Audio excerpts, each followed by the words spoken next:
지금부터 교정시설 내 코로나19 집단 감염의 현황과 대책에 관하여 이용구 법무부 차관의 발표가 있겠습니다. 법무부 차관입니다. 먼저 서울 동부구치소 코로나 확진자 집단 감염 발생과 관련하여 국민 여러분께 심려를 끼쳐드려 진심으로 송구하다는 말씀드립니다. 지금부터 서울 동부구치소 코로나 집단 감염 현황과 조치 상황을 말씀드리겠습니다. 먼저 감염 현황입니다. 서울 동부구치소에서 지난 11월 27일부터 현재까지 직원 21명과 수용자 771명 등 총 792명이 확진되는 대규모 집단 감염이 발생했습니다. 현재 확진자는 모두 격리 조치 중이고 감염 원인 및 경로에 대해서는 질병관리청과 서울시 등 방역당국에서 역학조사를 진행하고 있습니다. 다음은 서울 동부구치소 코로나 발생 경과 및 조치 사항입니다. 지난 11월 27일 서울 동부구치소 직원이 가족으로부터 코로나에 감염된 이후 직간접적 접촉자를 전부 파악하여 499명에 대한 진단검사를 실시했고 12월 12일까지 직원 11명이 확진 통보를 받았습니다. 12월 14일 직원과 접촉했던 수용자 1명이 최초로 확진되었고 12월 16일 다시 직원 2명이 추가 확진되었습니다. 이 가운데 직원 1명이 수용자와 밀접하게 접촉된 사실이 확인되어 방역당국의 협조를 받아 12월 18일 1차 수용자 전수검사를 실시하게 되었습니다. 이후 12월 23일, 12월 27일, 그리고 12월 30일 총 4회에 걸쳐 서울 동부구치소 직원 및 수용자에 대한 전수검사를 실시하였으며 현재까지 총 792명이 양성 판정을 받았습니다. 그리고 12월 30일 실시한 전수검사 결과는 아직 나오지 않았으나 그동안의 추이를 볼 때 밀접 접촉자 중에서 다수의 확진자가 나올 것으로 예상하고 있습니다. 다음은 조치 사항입니다. 11월 30일 전국 교정시설 방역 강화 지시를 시달해서 외부인의 교정시설 출입 시 PCR 음성 확인서 제출 의무화, 직원들의 생필품 구입 및 병원 진료를 제외한 외부 활동 금지 조치를 하였습니다. 1차 전수검사 이후 대규모 집단 감염 발생에 대한 조치로 법무부는 12월 19일 현장에 대책본부를 설치하고 12월 20일 법무부 차관이 현장을 긴급 점검했으며 이후 차관을 단장으로 하는 법무부 대책본부를 추가로 구성했습니다. 또한 무증상자에 의한 교정시설 내 코로나 확산 차단을 위해 교정시설에서 확진자가 발생하는 경우 선제적으로 해당 시설의 직원과 수용자에 대한 전수검사를 실시하기로 하였습니다. 이와 관련 지난 12월 21일 서울구치소 출소자와 접촉한 수용자 2명이 확진되자 직원과 수용자에 대한 전수검사를 실시하였는데 3,221명 전원이 음성 판정을 받았습니다. 이후 여주교도소 등 총 6개 기관의 직원과 수용자가 전수검사를 완료하였고 현재 다른 기관도 전수검사를 위하여 방역당국과 협의하고 있습니다. 다른 기관의 경우에는 확진이 나오지 않고 있는 것으로 보고되었습니다. 교정시설 내 추가 확산 방지를 위해 수용 밀도를 낮추는 게 가장 중요하다는 감염법 전문가의 의견에 따라 서울 동부구치소 내 음성 판정을 받은 비확진 수용자 175명을 12월 19일 서울 남부교도소 등 3개 기관에 이송하였고 12월 30일 126명을 강원 북부교도소로 추가 이송했습니다. 또한 12월 21일 중대본 회의 시 총리 지시에 따라 교정시설 내 추가 집단 감염 예방을 위하여 전국 교정시설 방역 실태에 대한 긴급 현장 점검을 실시했습니다. 또한 무증상 신입 수용자에 의한 교정시설 내 코로나 유입 원천 차단을 위하여 신입 수용자에 대한 격리 기간을 2주에서 3주로 늘리고 그다음에 수용자 입소 시 1차 신속 항원 검사를 실시하고 격리 해제 전 2차 PCR 검사를 실시해서 음성인 경우에 한해 격리를 해제하도록 조치하였습니다. 12월 28일 확진자에 대한 집중 관리를 위해 경북 북부 제2교도소를 생활치료센터로 전환하고 해당 지자체와 협의를 거쳐 서울 동부구치소 확진자 중 무증상 경증 수용자 345명을 이송하였고 12월 29일 서울 동부구치소를 생활치료센터로 추가 지정하였습니다. 해당 생활치료센터는 출입을 엄격히 통제하고 관리 인력들에게 감염 방지를 위한 방역복을 지급하여 코로나의 지역 사회 확산을 철저히 차단하고 있습니다. 다음은 코로나 확진자 집단 발생 원인 관련입니다. 서울 동부구치소 확진자 집단 발생 원인에 대해 방역 당국이 역학조사를 실시하고 있는데 유입 경로는 직원을 통한 유입과 무증상 신입 수용자를 통한 유입 가능성 모두에 대해 조사를 진행하고 있습니다. 지금까지 역학조사 결과 시설 내 확산 원인은 고층 빌딩 형태의 건물 5개 동과 각 층이 연결되어 있는 시설 구조와 취약한 환기 설비, 비좁은 공간에 다수의 수용자가 밀집하여 생활하는 수용 환경, 그리고 3차 대유행 후 무증상자에 의한 감염 가능성 등이 원인으로 추정되고 있습니다. 다음은 향후 조치 계획입니다. 오늘부터 21년 1월 13일까지 2주간 전 교정시설에 대해 사회적 거리 두기를 3단계로 격상합니다. 이 기간 동안 접견, 작업, 교육 등 수용자 처우를 전면 제한해서 수용자 간 접촉을 최소화하고 변호인 접견도 제한적으로 실시하기로 하였습니다. 직원들은 비상근무 체계를 유지하며 외부 활동 역시 원칙적으로 금지됩니다. 교정시설과 지역사회 내 생활치료센터를 마련하여 확진자에 대한 치료를 강화하고 서울 동부구치소의 수용 밀도를 낮추기 위해 추가 이송을 검토하고 있습니다. 또한 노역 수용자, 중증으로 악화될 수 있는 기저질환자, 모범 수용자에 대한 형집행정지 또는 가석방도 확대 실시할 계획입니다.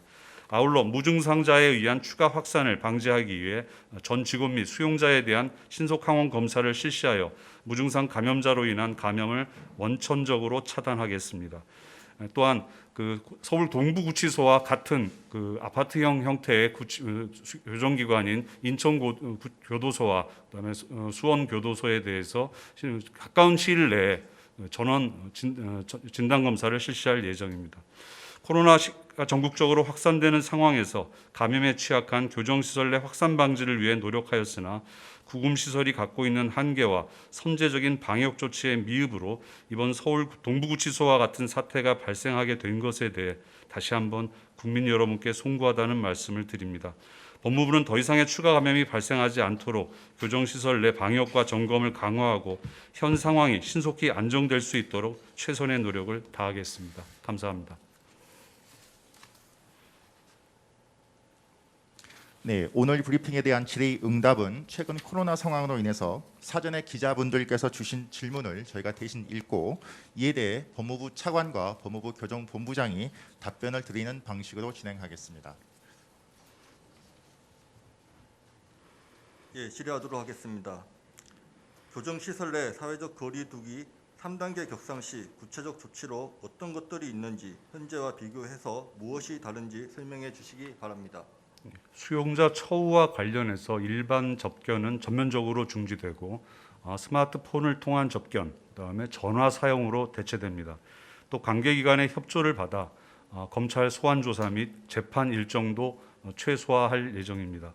또한 취사장 등 필수 작업 외에는 교육 등 집합과 대면이 수반되는 처우가 전면 중지됩니다.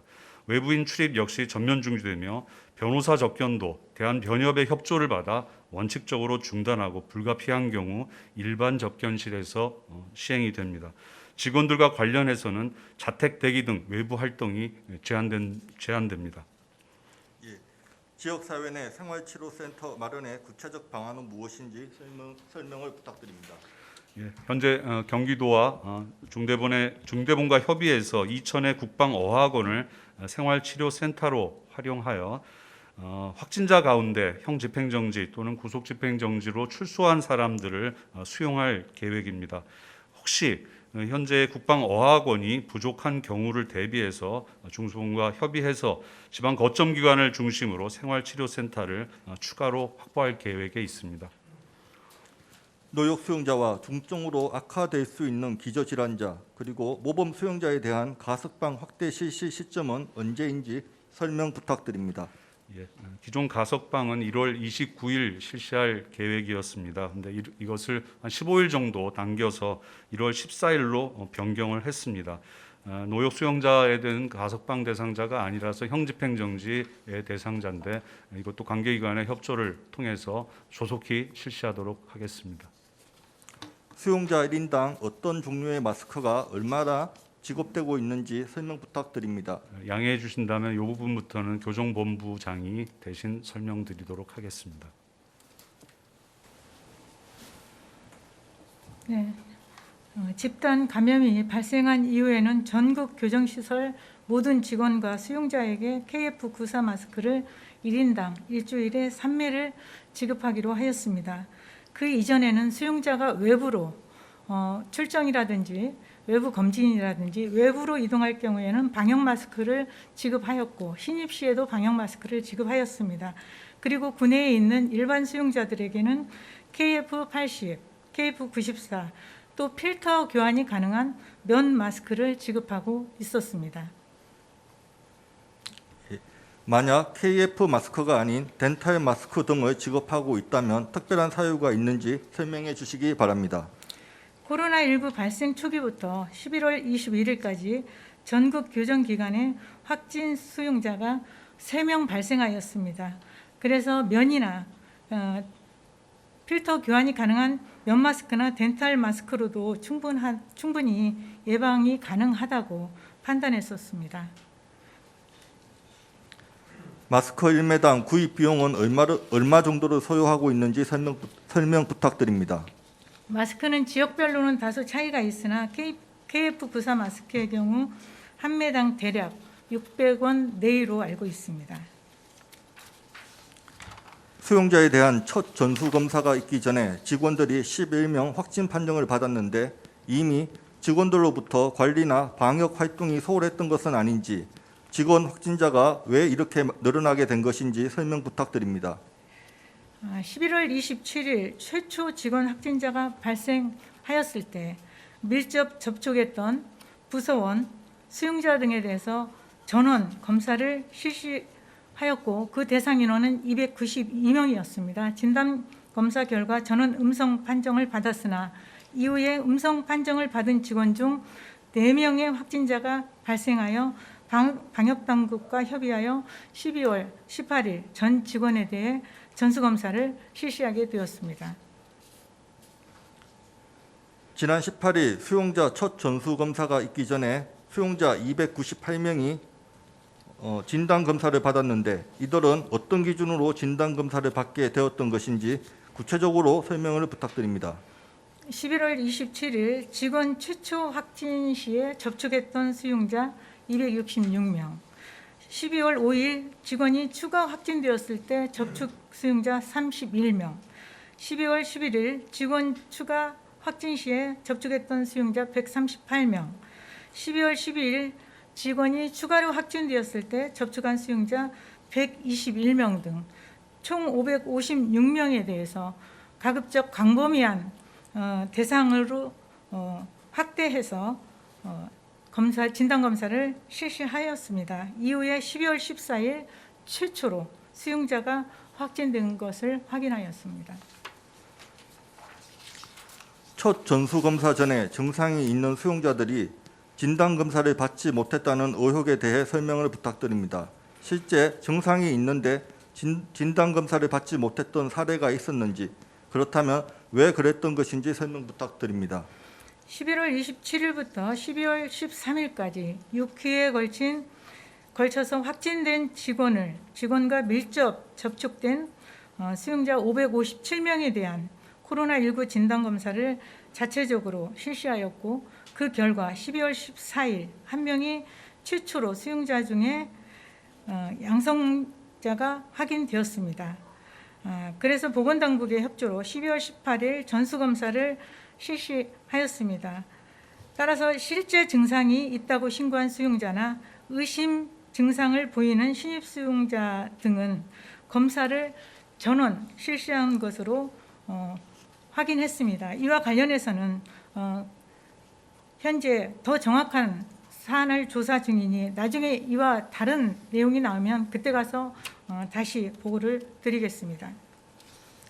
첫 전수검사 실시 때 180여 명이 확진 판정을 받았는데 당시 확진 판정을 받은 수용자들에 대한 격리는 어떻게 진행됐는지, 또 확진 판정을 받은 수용자와 함께 수용돼 있던 음성 판정자들도 있었을 텐데 이들에 대한 격리는 어떻게 진행됐는지 설명 부탁드립니다. 1차 전수검사 결과 확진 판정을 받은 184명에 대해 별도의 격리 수용 등을 지정해서 수용하였으며 또한 이들과 밀접 접촉한 사람을 따로 구분해서 밀접 접촉자군을 별도의 수용동에 수용했고 음성을 받은 사람들은 음성자들끼리 수용을 했습니다. 모범 수용자에 대한 가석방은 기준을 완화한다는 것인지 가석방의 기존에 비해 얼마나 확대할 것으로 계획을 세우고 있는지 설명 부탁드립니다. 예, 고령자 기저질환이 있는 환자 및 모범 수용자에 대해서 가석방 심사 기준을 상당 부분 완화할 계획입니다. 심사 결과에 따라 심사를 지금 준비 중에 있습니다만 심사를 해봐야 되겠지만은 가석방 인원이 상당 정도 평소보다는 증가할 것으로 예상하고 있습니다. 이 부분은 그 다른 또 가석방위원회 위원분들도 계시기 때문에 제가 확정적으로 말씀드릴 수 없는 점을 양해하여 주시기 바랍니다. 수용자들의 불만이 높아지고 있다는 보도들이 있습니다. 불만 수위가 계속 높아질 경우에 어떤 식으로 대비를 할 것인지 설명해 주시기 바랍니다. 예, 수용자들 불안이 상당하다라는 것은 저도 보고를 통해서 알고 있습니다. 수용자만 불안하지는 않을 것입니다. 수용자와 그 가족들, 그다음에 구치소, 교도소가 있는 지역 사회의 주민들도 모두 불안하실 것이고 또 저희 그 수용자들을 마주쳐야 하는 직원들과 그 가족들도 상당히 불안해하고 있습니다. 하지만 저희 방역 체계의 가장 큰 장점은 투명화에 있다고 생각을 합니다. 아직까지 확진이 되지 않는 음성 판정을 받으신 분들에게는 더 이상 확진되지 않을 거라는 확신을 방역 체계의 설명을 통해서 심어드리고 확진되신 분들은 적극적인 치료를 통해서 건강한 모습으로 출소할 수 있을 것이라는 믿음을 주는 것이 가장 기본이라고 생각을 합니다. 그것을 위해서 총력을 기울이고 모든 수단을 동원해서 수용 생활의 안정을 꾀하도록 노력하겠습니다. 믿어주십시오. 예, 마지막 질의사항으로 군은 지난 5월부터 모든 입대 장병에 대해 코로나19 검사를 했는데 교정시설은 왜 코로나19 검사를 하지 않았는지, 집단 감염 사태 전 신입 수용자 전수조사에 대해 내부 검토를 한 적이 있는지 설명해 주시기 바랍니다. 예, 코로나 감염증 초기부터 방역 지침에 따라 입소 후 2주간 격리 수용하고 증상 발병에 따라 관할 지자체와 긴밀히 협의하면서 대응을 해왔습니다. 신입사에 대한 그 PCR 전수 검사는 그 확산 추이에 따라 실시하기로 지속적으로 검토를 해왔습니다만은 시기적으로 늦은 감이 있습니다. 그 점 다시 한번 송구하다는 말씀 드리겠습니다. 네, 이상 교정시설 내 집단 감염에 대한 브리핑과 질의응답을 모두 마치겠습니다. 감사합니다.